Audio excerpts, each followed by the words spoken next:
what is a take-home lesson? The take-home lesson is we have to facilitate to combine, and the only way to combine is to get them together. So one thing is important when we create these networks all over Europe to these first three topics in our innovation factories is that the student meets the entrepreneur, that the professor meets the venture capitalist, that the CEO of a big company is meeting a researcher, that the researcher is meeting a CFO, a chief financial officer. And I guess we have to need a kind of all our guts to translate to each other. And that's interesting. If I go in my own past and building up biotech companies, I had always to explain to the chief financial officer, it's not so bad if a scientist is still working at midnight. But I had also to explain to the scientist, this guy is really enabling the company to run and doing day and night roadshows from New York to San Francisco to get the investment into the company.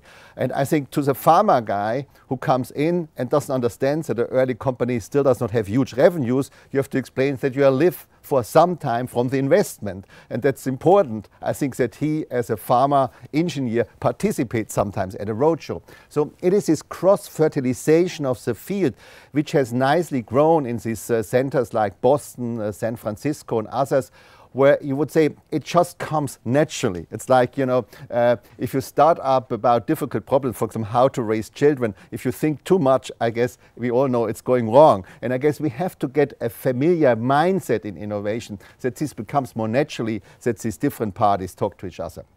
So, okay.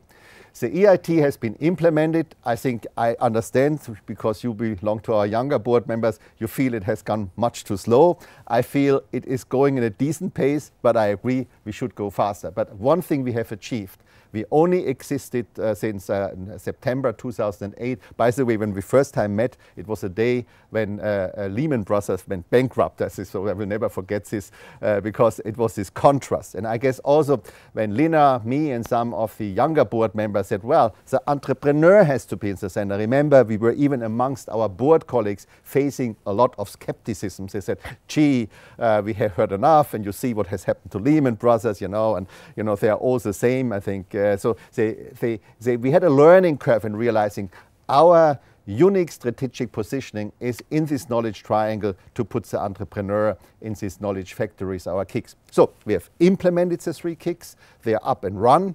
They have first visible and deliverable results.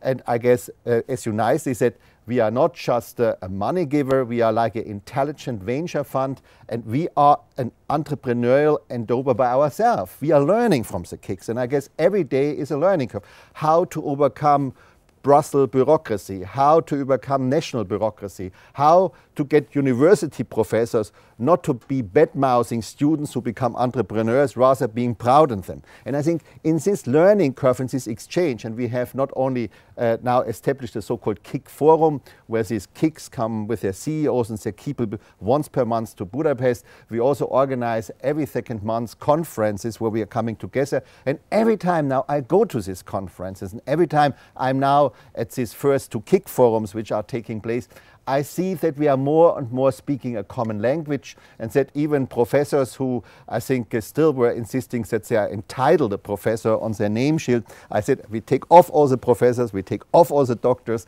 we take off all the barons, that's my background, we take everything off. I guess we just are people in the innovative space, and we are trying to move something forward. So this has been function.